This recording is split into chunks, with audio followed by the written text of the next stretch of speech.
This young man devoted his entire life to his family, sacrificed his dreams and even his own happiness for their sake. But he met a miserable end, betrayed and killed by his own brother, right in front of their father. Earlier, he had asked the man standing before him why he had come. The answer came cold and without hesitation. He was here to strike him down. In that moment, the truth became undeniable. From the very beginning, this man had intended to use the entire unit as nothing more than a decoy to discard them once their role was complete. The man looked down on him and spoke with contempt, stating that this was the only use a wingless creature like him could ever have. He mockingly asked whether he was not his foolish son, Ash Elmheim. The House of Elmheim was the continent's premier military lineage, a family that had served as the sword and shield of the royal family for generations. At its head stood Roderick Elmheim, the only man in the country who possessed all 7 wings, and wings were a crest engraved upon the back. The more wings one possessed, the greater the magic power hidden within their body. Only those with wings were capable of wielding magic within the Elmheim household. Years ago, when he had been on the verge of death during a brutal blizzard, Roderick had saved him. Believing that his life had been spared for a reason, Ash devoted everything he had to repaying that debt. Yet no matter how hard he tried, he was never acknowledged. His brothers mocked him endlessly, calling him wingless because he lacked the crest that defined their bloodline. Even so, Ash endured. He trained day and night, believing that one day his devotion would be rewarded. That belief shattered during this mission. On that night, Ash's unit had been surrounded from all sides. Now he understood. They had been sent here to die. Ash demanded an answer. He asked whether this was truly the end of the loyalty he had shown all his life, whether this betrayal was his father's final response. Roderick answered coldly. He asked what expectations a mere tool could possibly have. He called Ash an eyesore and turned away, ordering him to be disposed of. Something broke inside Ash. With a surge of rage and despair, he lunged forward, slashing at Roderick's neck. He cursed himself for ever believing in him. The blade barely scratched Roderick's skin. In the next instant, chains wrapped around Ash from behind. 2 figures stepped forward, men he had once called brothers. One severed his arm. The other crushed his leg. Ash coughed blood as his body slammed into the ground. His brothers laughed, mocking him, reminding him that a wingless creature was best suited to crawl on the earth. Ash clenched his remaining fist and asked one final question. If Roderick had planned to throw him away regardless, then why had he saved him in the first place? Roderick grabbed Ash by the hair and answered without emotion. He told him not to flatter himself. From the very beginning, he had never had any use for Ash. What he needed was the power of the 7 wings dwelling within a body. Ash stared at him in disbelief. Roderick continued, stating that Ash's mother had been useful. She had given birth to a seed like Ash solely for his sake. Ash did not understand what he meant. Before he could ask, sword pierced through his back. Pain flooded his senses as darkness closed in. As consciousness faded, Ash wondered whether this was truly how his life would end, and what, if anything, his existence had ever meant. Cold suddenly struck his face. Ash's eyes snapped open. For a fleeting moment, he wondered if this was the afterlife. The freezing wind bit into his skin. His lungs burned with every breath. He then understood. This was reality. He lay in the middle of a raging blizzard, weakly in the arms of a woman. Panic surged through him as he tried to move and froze. His body felt wrong. Ash felt his legs far too small. He raised his hand before his eyes and stared at it in disbelief. He was shocked, because he was now an infant. When he seized the woman holding him, he realized that she was no longer moving. She was dead. Ash then activated his search ability. His vision expanded beyond the storm. He sensed 3 mounted figures riding through the snow. They were searching frantically. One of the men shouted loudly, ordering the others to hurry. He declared that for Lord Roderick's sake, they had to recover the infant the woman had taken. Ash's heart nearly stopped. He muttered weakly, questioning whether he had heard correctly. Roderick, his father's name. If they were searching for an infant, then there was no doubt who they were after. In his previous life, he had heard rumors that he was picked up on a snowy night just like this. A horrifying realization crept into his mind. Had he returned to the past? The idea sounded absurd, impossible, yet everything pointed to it. The horsemen were drawing closer. Ash knew one thing with absolute certainty. If he stayed here, he would be captured and returned to the House of Elmheim. He would become Roderick's possession once again. Summoning every ounce of will he had, Ash began to crawl. Mana flowed weakly into his tiny hands, pushing his body forward inch by inch. His limbs trembled violently. His breathing became shallow and erratic. Cold seeped into his bones. Heat burned through his veins. His body screamed to stop, but he didn't. Ash crawled because he knew that if he stopped, he would die. And if he lived, one day, he would take his revenge on Roderick Elmheim. Time passed in agony. The storm slowly weakened and the sun began to rise. The baby struggled to crawl more, before collapsing unconscious in front of the young girl. A girl shouted that she had called her father, and that there was something here. The man behind her was Viscount Highfried, a high-ranking noble. The man lifted Ash carefully into his arms. Confusion etched across his face. He muttered in disbelief, questioning why there was a baby in a place like this. Then his eyes fell upon the trail in the snow. A long, uneven path of tiny crawl marks stretched across the frozen ground. The Viscount froze. Staring at the distance the infant had crawled through the blizzard, he whispered in shock, questioning what kind of child could have survived something like this and who exactly this baby truly was. Sometime later, Ash drifted within a strange dream. A red-haired baby appeared before him, toddling closer with an innocent face. Before Ash could react, the child suddenly pinched his nose. Ash jolted awake. The first thing he saw was chaos. 5 little girls surrounded him, their faces glowing with excitement as they reached out all at once. Tiny hands grabbed at his sleeves, even his legs, each of them trying to snatch him away to play. He had no idea what was happening, or why his life had suddenly turned into this. Just as he was about to be overwhelmed, the white-haired girl from earlier, clearly the eldest, stepped in. With a stern expression, she scooped Ash up and pulled him away from her sisters, scolding them for going too far. But Ash wriggled free. The moment his feet touched the floor, he began crawling. Behind him, the small red-haired girl called out excitedly. The next instant, all 5 girls started chasing him. Ash panicked. He had no idea why they were suddenly after him, or why his instincts were screaming danger. Without thinking, mana surged through his tiny body. His eyes glowed gold. A burst of magic erupted from his back. In the blink of an eye, Ash lifted off the ground. He was flying. Ash didn't understand what he was doing. He had no control. His body spun helplessly as he shot upward toward the ceiling. Just before disaster struck, a strong pair of arms caught him midair. The man muttered in disbelief that the child had fallen from the sky, and remarked that Ash truly was a strange one. As Ash stared at him, recognition hit. This man was Viscount Highfried Elmhine, Roderick Elmhine's older brother. The realization sent a chill through Ash's soul. Highfried Elmhine, head of the Viscount family, a branch of House Elmhine. In the past, Highfried and Roderick had been known as the twin pillars that protected the royal family. Ash clearly remembered that this Viscount and his entire household had perished in a future civil war. That alone confirmed it. Ash had truly returned to the past. He sighed inwardly, bitterly amused by fate. He had tried to escape the Dockle house, only to be found by another branch of the same bloodline. Soon after, Ash found himself in the arms of the Viscount's wife. She spoke gently, remarking that the baby's magic had gone berserk and caused him to fly. She admitted that she had known from the start that he was no ordinary child. Seeing his cute face, she smiled softly. She then gave him a gentle kiss, whispering that it must have been frightening but that he was safe now. Ash froze. He had never experienced warmth like this before. From the side, Viscount Highfried watched them quietly. After a moment he spoke with certainty, stating that the child possessed unimaginable power. He carefully lifted Ash's clothing, showing the mark, which is proof of that. In the mirror, the Viscount's wife gasped. Etched clearly upon Ash's back was the mark of the 7 wings. Ash's mind went blank. Then memories flooded back. His father's voice echoed in his head. Roderick's cold words about needing the power of the 7 wings dwelling within his body. Everything finally made sense. That snowy night, the so-called rescue. Roderick had saved him for one reason only, to steal the 7 wings for himself. Ash burned with rage. His father had ripped the wings from his body, then dared to call him wingless. The woman's expression turned serious as she asked the Viscount what they should do with this child. In her arms, Ash panicked. This situation was dangerous. He couldn't allow his power to fall into the hands of House Elmhine again. He needed the 7 wings for survival, and for revenge. Then the Viscount spoke. He declared calmly that he would adopt the boy as his son. The room froze. Ash stared at him in disbelief. Viscount Highfried slowly extended his hand, and gently ruffled the baby's hair. He said that the child was still a fledgling one who couldn't yet fly. He promised to care for him until the day he could soar on his own. Ash was speechless. He had never known kindness like this. Suddenly, a loud thump echoed near the door. The little girls who had been eavesdropping tumbled into the room. The Viscount asked calmly if they had been listening. The eldest apologized immediately, explaining that they were only worried about the baby. The second daughter stepped forward and asked her mother what the baby's name would be. The woman paused, then smiled softly. Lifting the child, she declared that his name would be Aster, the name of a new star born into their house.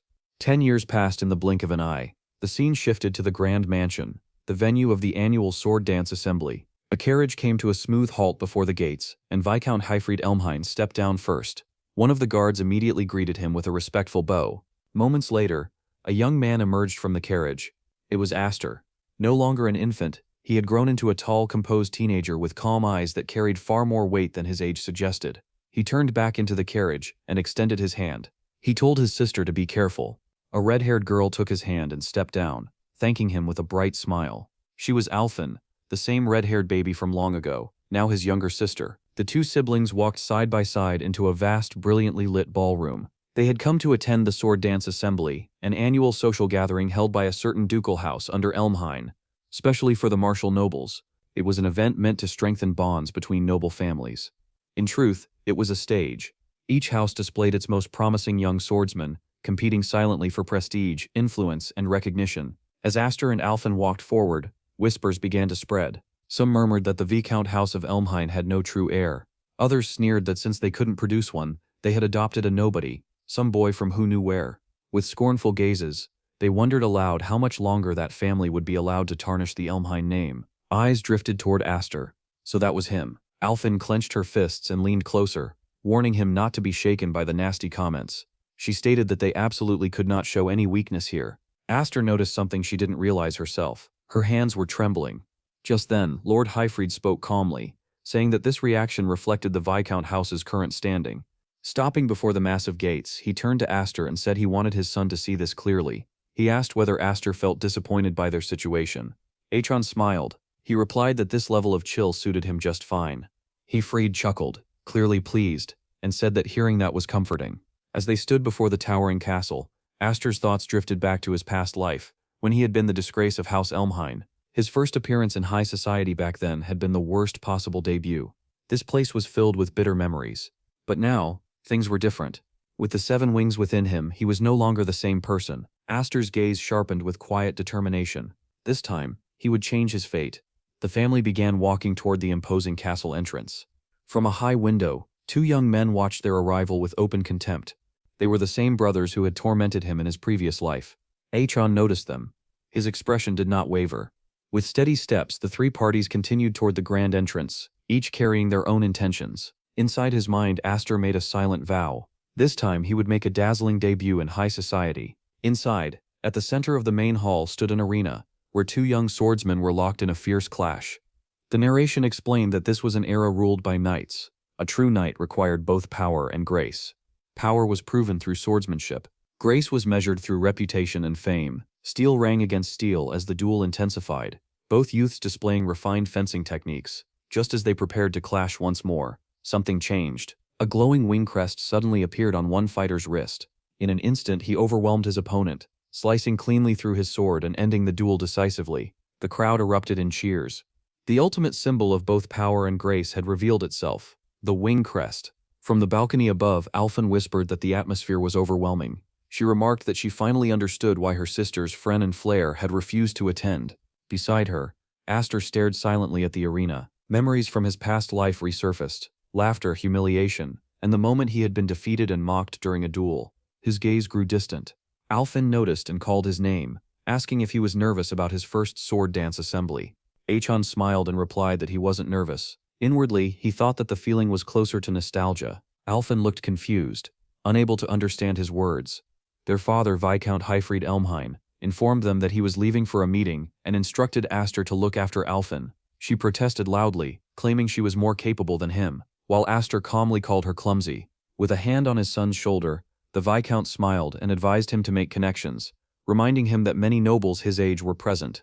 Then he leaned closer and whispered a warning. "Don't let anyone know about the 7 wings." After his father left, Aster reflected on the advice. He noticed hostile gazes from other noble children watching from afar and wondered how he was supposed to make friends when everyone clearly despised him. Still, with a determined expression, he decided to follow his father's words. When Achon asked where he was going, Aster replied confidently that he was going to make some friends. Downstairs, a group of noble youths lounged casually around the sofa. Seated upon it were the 2 sons of Duke Roderick. As Aster approached them, one of the boys looked him up and down mockingly and demanded to know who he was. Aster greeted him calmly, addressing him as brother-in-law Darius, which startled the group. With a polite smile, he introduced himself as Aster Elmhain, the younger brother from the Viscount house. He explained that he had seen them earlier and simply came over to greet them. Darius's brother sneered, remarking that Aster was merely the adopted son of the Viscount family. Darius laughed cruelly, saying he now understood why Aster shamelessly called himself an Elmhain. Aster remembered them clearly, Darius and Grion, the 2 legitimate heirs of House Elmhain. The The same two who had ended his life in the past. With a darkened gaze, Aster reflected that they once seemed terrifying. Now they looked like children pretending to be grown men. His resolve sharpened. Suddenly Alphen grabbed his arm and urged him to leave. At that moment Darius called her name. She froze. Terrified. Darius mocked her, asking whether she wasn't going to hide behind her father today. He ordered her to come closer and entertain them. Alphen refused, stating that their families had no master-servant relationship. She pulled Aster away, but her trembling hand betrayed her fear. Darius continued, insulting Viscount Hayfried Elmhine, accusing him of failing to protect the king, and mocking how his own younger brother had severed his arm as punishment. Alphen snapped, screaming for him to take it back. Darius responded by spitting his drink directly into her face, humiliating her in front of everyone. He sneered that her father must be disappointed to have such a useless daughter, one unworthy of inheriting even a barony. He mocked her attire, telling her to dress properly next time if she didn't want to get soaked, suggesting she wear rags instead. Alphen broke down in tears. From behind them, Aster felt his emotions surge. He had thought seeing them again wouldn't anger him. He was wrong.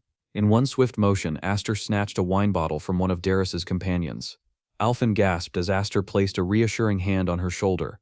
Darius scoffed, until Aster hurled the bottle toward him. He caught it with ease. In the same breath, Aster's sword flashed, slicing the bottle cleanly in two midair. Wine splashed over Darius's face. The hall fell silent. Calmly, Aster licked his finger into the remaining wine on his blade. After testing it, he remarked casually that it was just grape juice, then added with a faint smile that it suited a spoiled little noble like Darius perfectly. A flashback then surfaced from 3 years earlier. Golden light erupted violently from Aster's body. The aura was terrifying, dense, radiant, and unstable. Viscount Hayfried Elmhine shouted for him to hold on. He demanded to know whether Aster intended to kill his sisters. One sister lay unconscious on the ground. The others stood frozen in terror, unable to approach as the golden black energy raged uncontrollably. The Viscount ordered Aster to pull himself together. Staring at the overwhelming aura, Hayfried muttered to himself that this was the true power of the 7 wings. He had never imagined such a dangerous force could be sealed within a child. For the first time, doubt crept into his heart. He questioned whether this power could truly be controlled by anyone. Looking straight at Aster, surrounded by the violent aura, the Viscount asked him quietly whether he believed he could control it. The scene snapped back to the present. A guard burst into the meeting hall where the main and branch families of House Elmhine were gathered. Shouting about an emergency, the guard interrupted the discussion. One of the dukes demanded an explanation for the interruption. The messenger revealed that 2 sons of House Elmhine, one from the main family and one from the branch family, were currently dueling. Shock spread through the hall. Without hesitation, Viscount Hayfried Elmhine rose from his seat and rushed toward the arena. At the same time, Alphen ran toward her father, trying desperately to explain what had happened. From the balcony overlooking the main hall, a duke watched the arena with interest and a faint smile. Below them, Aster and Darius stood locked in combat at the center of the arena, surrounded by stunned onlookers. The duke remarked that a brotherly feud within the mighty House Elmhine was not something one witnessed often. Other dukes joined him at the balcony, observing carefully. A bearded duke stroked his chin and noted that depending on how this duel ended, the sword dance assembly could easily turn ugly. In the arena, Darius activated his wing crest. Power surged around him as he sneered, calling Aster a fool for daring to challenge a ducal heir. He mocked Aster as a mongrel born in the wild, someone who didn't even understand the difference in power. Darius revealed his 4-wing crest, letting its radiance blaze for all to see. The younger nobles erupted into cheers, muttering that it was only natural for a ducal heir to stand on a completely different level. With a taunting grin, Darius demanded that Aster reveal his own wing crest. He asked whether Aster was too ashamed to show it. Aster replied calmly that proudly showing off a mere pattern was not his style. With a confident smirk, he added that doing something so embarrassing wasn't something he could bring himself to do. The response sent Darius into a furious rage. Aster proposed a wager. If Aster won, Darius would apologize publicly. Darius laughed and countered that if he won, Aster would become his dog. Then Darius lunged forward, shouting that he would work Aster for the rest of his life. Their swords collided with explosive force. Aster blocked the blow flawlessly, his posture calm and unwavering. Yet he could feel it, the raw power behind Darius's attacks. As Darius prepared his next strike, his blade glowed with mana. He boasted loudly about the strength granted by his wing crest, and unleashed a barrage of strikes. Aster remained on the defensive, blocking each blow precisely. From the balcony, Alphen cried out her brother's name in fear. The bearded duke commented that Darius's swordsmanship was still immature, but he added that technique mattered little in the face of overwhelming mana. He explained that if the mana of one wing was like the flame of a candle, then the mana sealed within 4 wings was nothing short of an explosion. Darius scoffed again. his voice dripping with mockery. He taunted Aster, asking what had happened to the bravado he showed earlier. He questioned whether Aster was still planning to force an apology, or if it had all been empty talk. Aster didn't answer. He calmly blocked every single attack Darius threw at him. Growing impatient, Darius leapt high into the air, pouring mana into both of his blades as he prepared his finishing strike. From the balcony, the stout duke muttered that the match was already decided. Then Darius struck. Achon raised his sword and blocked both blades effortlessly. The arena froze. Darius stared in disbelief, unable to comprehend what had just happened. Aster finally spoke, his voice calm and cold. He said that Darius talked too much. In the next instant, Aster countered. His strike sent Darius flying backward through the air. Golden light surged along Aster's blade as he poured his mana into it. He reflected silently that for 10 years he had learned to control mana within the Viscount's house, enduring, restraining, waiting for this moment. Every attack Darius launched afterward was cleanly cut down. Aster remarked that all those years had been nothing more than preparation to seize the chance to crush him. With overwhelming force, Aster pressed forward. Darius crossed both swords to block, but the impact drove him to one knee. Darius's own brother couldn't believe his eyes. The idea that Darius, the pride of the main family, was being pushed back so completely was unthinkable. Darius muttered in disbelief, reminding Aster that he possessed 4 wings. Aster said nothing. He simply poured more mana into his sword. A sharp crack echoed across the arena. A fracture spread across Darius's blade. The nobles watching couldn't believe it. The duel had become completely one-sided. Whispers rippled through the crowd. House Elmhine still had a monster like this. Black and gold aura began to surge violently from Aster's body, twisting together like a storm. On the balcony, Viscount Highfried clenched his fist, realizing this was turning dangerous. Darius was completely overwhelmed. In Aster's mind, memories surfaced. Darius's mocking laughter from his past life, the blade that had ended him, the humiliation, the pain. The power of the 7 wings roared. Aster stepped forward, ready to end it. From the balcony, his father shouted for him to stop, urging control. Aster halted at the last possible moment. His final strike landed. Both of Darius's swords shattered cleanly in half and clattered to the ground. Silence consumed the arena. Darius collapsed, frozen in terror, staring at Aster's blade embedded in the ground just inches from his third shank. His legs trembled uncontrollably as he lost all dignity. Aster looked down at him and spoke coldly. He remarked that next time Darius should come dressed properly, because if he was going to spill wine on others, he should be prepared to get soaked himself. Then Aster turned away. Quietly, he muttered to himself that he was no longer Ash the Wingless. That realization alone was enough for now. From the balcony, his sister met his gaze and gave him a proud, satisfied smile. Aster returned it with a bright face. Suddenly, Aster felt a terrifying aura surge from behind him, emanating from the staircase. Someone was releasing their aura in pure rage. Aster instantly spun around, only to see none other than his former father, Roderick Elmhine, the head of the main family. The entire hall went tense. Even Aster felt the pressure weighing down on him. When Roderick finally withdrew his aura, whispers spread through the crowd. No one could believe it.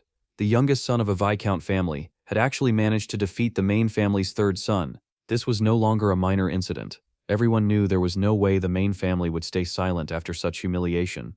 Roderick stepped forward. Aster remained calm, his posture steady, already prepared for what was to come. Darius's face lit up with twisted joy. He staggered to his feet and clutched at his father's robes, laughing cruelly as he spoke, calling Aster a bastard who dared to defy the main family, despite being nothing more than a filthy half-blood. He begged his father to use his power and crush him. Roderick did not even look at Aster. Instead, his gaze turned ice-cold as he stared at Darius. Without warning, Roderick drove the sheath of his sword straight through his own son's hand. A sickening crack echoed as Darius's palm slammed into the floor. He screamed in agony. The hall erupted in shock. Grion stood frozen, unable to believe what he had just seen. Roderick's voice was calm but merciless.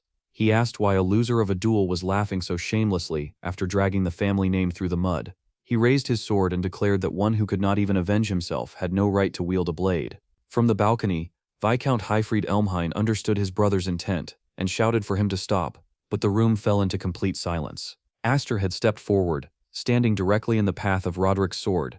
Roderick asked what Aster thought he was doing. Aster replied evenly that his cousin had yet to apologize to his sister, and that his punishment could wait until after that was done. Roderick's aura exploded outward. He snarled that an orphan picked up by Highfried dared to stand before him, and asked whether Aster truly believed he had become a member of House Elmhine without sharing its blood. Aster did not flinch. He stated that he was the Viscount's son, blood or not. He had learned from his father the pride of a knight and the weight carried by a family name. Roderick's gaze flicked briefly toward Hyfried on the balcony. Then his expression hardened. He declared that as a member of the Viscount's family, Aster had brought needless disgrace upon the honor of the main house. He invoked the prestige of the Elmseen name, the Pillar of 12,000 Knights and the Sword of the King, and said such an offense could not be dismissed as a childish quarrel. The dukes of the branch families watched intently, eager to see how this would unfold. Roderick continued, reminding Aster that his father had once sacrificed an arm as compensation for disloyalty. He demanded to know what Aster was willing to offer in return. Achan answered without hesitation. This had not been a sibling quarrel, it was a legitimate duel. He had merely answered insult with his sword. He repeated Roderick's own words back to him. Those who cannot take revenge for themselves have no right to pick up a blade. And then, coldly, Aster declared that he had no intention of losing even a single finger. On the balcony, Alphen clenched her teeth, listening to every word her brother spoke. The bearded duke stared in shock. The blue-haired duke burst into laughter, unable to believe that the one standing against Roderick Elmhine was only 10 years old. Roderick stared at Aster in silence for a long moment. Then slowly he slid his sword back into its sheath. He declared that Aster should take his stance. Achan did not understand what Roderick meant, but he obeyed. In the next instant, a blade flashed. Aster was sent flying. His body smashed into the far wall outside the arena with a deafening crash. Stone cracked beneath the impact. Alphen screamed. From the balcony, Viscount Hyfried shouted his brother's name in fury and leapt down, his sword drawn as he rushed to strike Roderick. Roderick intercepted the blow effortlessly, blocking Hyfried's attack without even shifting his footing. Hyfried abandoned the clash and rushed toward Aster instead, calling his son's name in panic. What he saw made his breath catch. Aster was standing. His sword had been shattered, his body bloodied, yet his posture was firm. His expression had not changed in the slightest. Roderick glanced at him once more. Then he turned away without another word, Darius following behind him in silence. Aster swayed slightly as he steadied himself. Hyfried reached him at once, supporting his body. Aster spoke calmly, telling his father that he had kept his word, his promise, and everything else. Hyfried answered quietly that he had seen it. He told Aster that he had been magnificent. As Roderick steps at the balcony, the bearded duke commented that Roderick's action had been rather childish. However, he admitted that allowing the boy to leave unchallenged would have caused the main family to lose face entirely. He added that standing before Roderick Elmhine himself, making such a bold declaration and surviving, was no small feat. That child, he said, was a rising star. With a smile, the duke remarked that for Aster, this had been the best possible debut in high society. The heavy-set duke let out a breath and said the boy had frightened him. For a moment he had truly thought House Elmhine might split down the middle. Roderick glanced at his brother and Aster. He stated that an era of upheaval would eventually come, a storm fierce enough to tear the world apart into 2, or even 3 pieces. The scene shifted to the training arena of the Viscount House of Elmhine. Several knights stood watch as a training session unfolded. 2 of them sparred with wooden swords. With an easy smile, the knight praised his master's performance, calling it splendid. The one he praised was Aster. The surrounding knights murmured among themselves, remarking that Aster's swordsmanship was terrifying for someone of his age. They noted that his training had grown even more intense since the sword dance assembly. One knight recalled how Aster had defeated the 3rd son of Elmhine family, and the group could not hide their satisfaction. The main family had looked down on the Viscount house for years, and seeing one of their own stand tall against them felt deeply refreshing. As Aster continued defeating opponent after opponent, his thoughts drifted inward. At the sword dance assembly, he had shown enough power and presence to silence those who called his family a disgrace to House Elmhine. Yet he knew the real hurdle still lay ahead. The Elmhine main house. He wished he could have tested himself further on that stage, against more opponents. Even now, he understood that at his current level he stood no chance of defeating Roderick Elmhine. To Aster, a wing crest was nothing more than an indicator of magical potential. Inborn magic was a useless treasure if one could not fully master it, and even now, he could not draw out the full power of the 7 wings. If only he did not have to fear losing control going berserk, he could truly test the limits of that power. With a final exchange, Aster defeated the last knight standing. Several knights lay on the ground. Aster's gaze was sharp and determined as he asked calmly if anyone else wished to step forward. Before anyone could answer, a familiar voice interrupted. Alphen appeared, remarking that he was pushing himself too hard again. She asked whether he even knew what rest was, and told him that their father was calling for him. Aster agreed at once and said he would go see their father. As he walked, he noticed his sister's outfit and commented on it. Alphen turned, confused, not understanding what he meant at first. Aster explained that it was rare to see her wearing that outfit, since she used to dislike it for not being cute. She replied that balance was important. Watching Aster train had made her realize she could not remain the same forever either. Her words caught Aster off guard, leaving him momentarily speechless. especially when she raised her training sword toward him with a confident smile. She said that when he returned, they would spend a lot of time together. With a grin, Aster accepted her challenge and asked her politely to go easy on him. Sometime later, Aster arrived at his father's office. When he entered, Viscount Heefried told him to take a seat. Aster complied, sitting across from his father with a serious expression. Heefried remarked that 10 years had passed since they had welcomed Aster into the family. He admitted that he had once considered waiting until Aster was older, but decided it was time to move things forward. He placed a small case on the desk. Inside lay a ring. Heefried revealed that the ring was proof of succession, the symbol of the next head of the Viscount house. He then declared that he wanted Aster to be his successor. Aster froze in shock. Heefried explained that their family's position was extremely delicate. As a branch of House Elmhain entrusted with territory and responsibility, there was much they had to protect. The seat of the next head could not remain vacant forever. Achan asked whether his sisters were aware of this decision. Heefried replied that his elder sisters would be returning from the Night Academy in 3 days, and he intended to speak to everyone together. The news surprised Aster. His sisters, Malfa and Kudo, were coming back. He stated honestly that they would not be happy, especially Kudo. She despised him for being male and for possessing the 7 wings. Aster then stood and said he could not accept the position. He remembered the time he nearly harmed his sister when he lost control of his magic. He admitted that he lacked the confidence to face his sister's anger, let alone persuade them. Heefried gave a gentle smile. He remarked that there were times he doubted whether Aster had ever truly been a child at all. He picked up a box from the side, explaining that the ring he had shown earlier was originally meant to be a reward for Aster's performance at the sword dance assembly. Then he placed the box down on table. He added that upon reflection, it seemed Aster would be far more pleased with what lay inside. When Aster saw the contents, his breath caught. Inside the box rested the magic sword Gram. Heefried explained that Gram was a magic-devouring blade, one capable of regulating and controlling the overwhelming power of the 7 wings. Not long after, the two of them stood deep within a forest. Heefried said that this place should be sufficient. Aster asked why they had come all the way out here. If the purpose was only to show him the sword, he reasoned that the dojo would have been more than enough. His father replied flatly that it would not have been. He added half dryly that Aster had a habit of destroying castle walls every time his power ran wild. Heefried then formally introduced the weapon. Gram was a demonic sword, a flame-bound blade passed down exclusively to the eldest sons of House Elmhain. It had long been entrusted to the main family, but Heefried had it retrieved specifically for Aster. He cut open the sword's covering. What Aster saw left him stunned. There was no blade. Heefried explained calmly that Gram was a potential blade. When magic power was poured into it, the sword would be completed by its wielder's own mana. To demonstrate, Heefried released his power.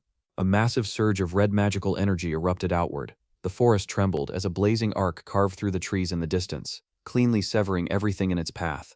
He warned Aster that if the wielder's resolve was weak or half-hearted, the sword would instead drain all their magic. That was why Gram carried such a dark reputation. Then Heefried handed the sword to Aster and asked if he wished to try. Aster's expression hardened.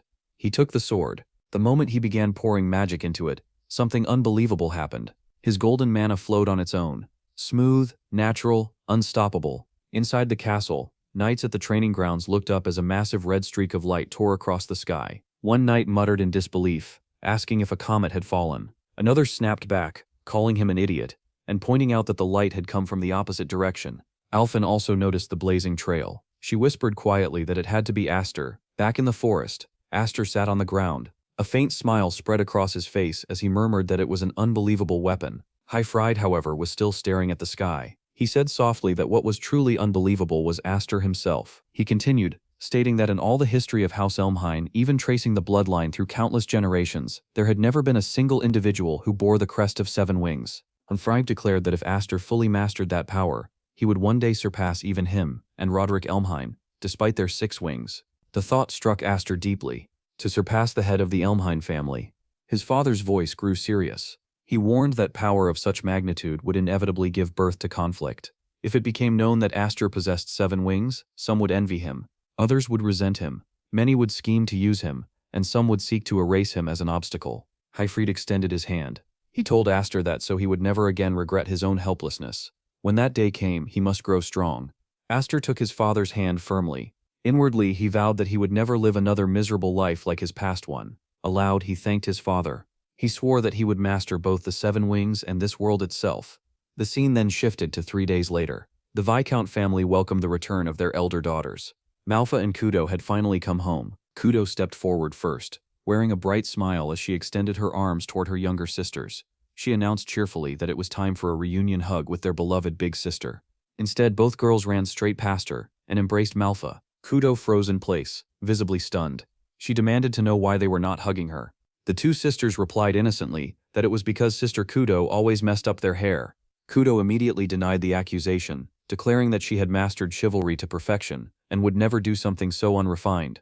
Then she noticed Alphen standing quietly to the side. Without warning, Kudo pulled Alphen into a tight embrace, praising her for being a good girl, while simultaneously ruffling and completely ruining her hair. She demanded to know why Alphen had not come to her first. Soon after, Manhwa asked their parents where Aster was. They explained the situation briefly, mentioning his training. Kudo, who had been listening closely, grew curious as well. The scene shifted to the forest. Aster stood alone, gripping the hilt of Graham. His teeth were clenched as golden mana flickered around the incomplete blade. He muttered that it was still not enough. He could now form the sword using magic, but suppressing its power was all he could manage. Compared to his father's effortless display, the gap felt overwhelming. He questioned inwardly how his father had done it so easily. A voice came from behind him. Kudo remarked that it looked flashy. Aster turned, surprised, and asked if Sister Kudo had returned. Kudo smiled faintly. She commented that Aster had not even shown up to greet his returning sister, calling it awfully cold. She asked whether they were not worth his attention, or if he believed himself special now. She added that she had heard everything about what happened at the sword dance assembly. Even at the Night Academy, people were talking about him.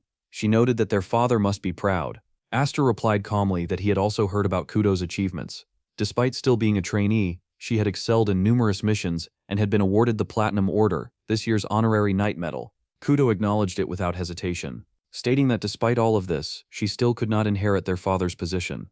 After a brief pause, she asked whether it were true that Aster had declined the matter of succession. Inwardly, Aster wondered who had told her. He suspected their father, and he immediately sensed trouble. Outwardly, he replied that it had not been his intention. He simply believed that he lacked the qualifications for now. Kudo stepped forward.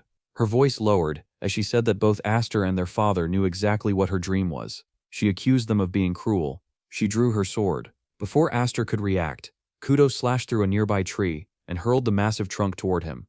Aster leapt aside, narrowly avoiding it, and shouted at her, demanding to know what she was doing. Kudo replied calmly that it had been a while, and suggested that her little brother let his big sister test him. She smiled, and warned that she would not hold back next time. Aster told her to stop. He said that his sword was still incomplete. Kudo asked coldly whether he would make the same excuse when facing an enemy on the battlefield.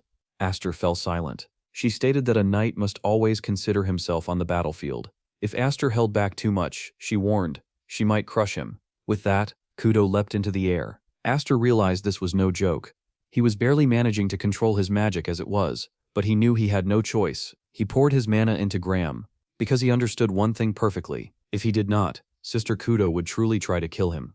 Their clash continued deep inside the forest, the violent shockwaves visible even from afar as bursts of light and pressure rippled through the trees. Kudo clicked her tongue as she swung her sword again, her expression sharp and unrelenting. She remarked that Aster was still just as sharp with the blade as ever, adding that she never imagined he could keep up with her swordsmanship after she had leveled up so much at the Night Academy. Aster blocked her strikes one after another, the impact reverberating through his arms. She continued, asking what kind of excuse that sword thing was supposed to be. Before he could fully finish, Kudo twisted her stance and hurled him backward with overwhelming force. She coldly declared that his control over mana was absolutely pathetic. Aster slid back but managed to maintain his footing, his boots digging into the earth. He looked up at her and remarked that she was as merciless as ever, just like he remembered. Inwardly, his thoughts drifted back to the past. Kudo had always been like this. As the only man in the family with the right to inherit, and as someone who possessed a wing crest superior to anyone else in the household, he had always been a thorn in her existence. To Kudo, everything about him was unfair. She was a storm that picked fights over every perceived injustice. If he had to put it bluntly, she was his natural enemy. Suddenly, Kudo leapt high into the air. The moment Aster saw her rise, he knew exactly what was coming. She slammed her sword down with crushing force, the collision sending a violent shockwave through the forest floor. Kudo stared down at him and declared that he was not worthy of becoming the next head of the family. The scene shifted to their father's room. Alphen stood near the window, visibly anxious. She asked her father if it was really okay to leave those two alone, pointing out that at worst, someone could actually die in a fight between siblings. Eifred responded calmly that the two of them were good rivals. He admitted they might be reckless, but stated firmly that it would not come to that. Still worried, Alphen said she hoped he was right. After a brief pause, she asked her father why he had called them back from the Night Academy in the first place. She could sense that it wasn't just to discuss succession. Highfried opened a drawer and took something out. The moment Alphen saw it, her breath caught. It was a sealed envelope of the Elmhine family. Her father explained that it was a summons from the Elmhine main family. He added that it seemed the old men who controlled the core of the family wished to see their grandchild face to face. Quietly, Alphen asked if it was really that serious. Highfried answered without hesitation. At worst, he said, they could lose Aster. Their fight continued deep within the forest, blades colliding again and again as shockwaves rippled through the trees. As they exchanged blows, Aster spoke, stating that she should stop saying such foolish things. He reminded her that he had already refused the succession, and that she knew it. Kudo raised her sword high, her expression twisting with irritation. She replied that this was exactly what she found unacceptable. She brought her blade down with crushing force. Aster barely managed to catch the blow with his sword. The impact was immense, far heavier than he expected. It felt less like fighting a swordsman and more like facing a troll swinging a massive, unrefined warhammer. Kudo poured even more strength into the strike. At the last moment, Aster twisted his wrist and flipped his blade. Kudo's attack slammed into the ground instead. Achan asked her sharply whether she would finally listen to him. Kudo smiled faintly and asked if he was already trying to run away. In the next instant, she released her brute strength without restraint. Aster was sent flying sideways and crashed into a tree. The bark shattered behind him as he coughed up blood, his eyes wide with disbelief. Kudo looked down at him and declared that if all he did was swing a sword, then he was third-rate. She continued coldly that even those who could handle mana alone were only second-rate. Only those who truly mastered sword and mana together could ever be considered first-rate. Her expression hardened as she said she was deeply disappointed in him. She explained that the difference in wing crests directly reflected the amount of mana one could wield. Even a single wing's difference meant nearly 3 times the power. She stated that in terms of raw firepower and stamina, she, with 5 wings, was already inferior by 2 full stages compared to him and his 7-wing crest. And yet, she continued, he avoided head-on clashes of power and instead relied on his favored sword techniques. She smiled faintly again and asked whether he truly had so little faith in his own strength, or whether he was afraid of losing control again, just like 3 years ago. Her words struck deeper than any blade. Aster froze. Inwardly, shock rippled through him as the thought surfaced. Was he truly afraid because of that incident? He realized that he had never consciously considered it before. For the first time, he questioned whether he had been unconsciously placing a limit on his own power. His gaze dropped to the hilt of his sword, muttering if it's the same reason Swordgran feels unstable because he had been forcibly suppressing his mana all along. Kudo's expression hardened. She stated that Aster possessed everything she had ever wanted. She declared that if he intended to let those blessings rot in arrogance without even realizing their worth, then he should hand everything over to her. She lunged forward, her killing intent no longer restrained. Aster was ready. He met her all-out strike head-on and swung his sword in response. The clash echoed through the forest. Kudo was forced back, her footing faltering as she stared at him in disbelief. She could not believe that he had truly deflected her full-powered strike. Aster smiled faintly. He thanked her, stating that thanks to her words, he had finally awakened. Then he surged forward at full speed. Kudo narrowed her eyes and wondered inwardly why he was charging in without even letting his blade settle. She adjusted her stance and questioned whether he was drained of mana, immediately rejecting the thought as impossible. As Aster advanced, mana began pouring into his sword. He cleared that the 7 wings concealed an unprecedented, inexhaustible reserve of mana. He knew he could not fully control it yet, so instead of forcing precision, he abandoned restraint entirely. For a single instant, he let go of the sword itself. He poured all of his mana into the motion of the attack. The strike came down. Kudo blocked it effortlessly. She stabilized herself and smiled, asking whether he truly thought things through in his usual half-baked way. Aster met her gaze with unwavering seriousness. He stated that he had no intention of wasting this second life. He declared that he intended to seize this chance to claim the power of the 7 wings, the sword Graham, and even his family. He said these were things he could never obtain before, no matter how desperately he had struggled. At the word second life, Kudo froze for a fraction of a second. Shock flickered across her face. In that moment, Aster closed the distance. Mana surged violently into his blade. He leapt high, preparing to strike with everything he had, and then vanished. Kudo's eyes widened as she lost sight of him for an instant. Aster had dropped low instead, compressing his mana further. He poured even more power into the sword and declared outwardly that there would be no more holding back. Kudo felt it instantly. She knew then that the fight was about to end. Achan brought his sword down with overwhelming force, the air screaming as the blade descended toward her.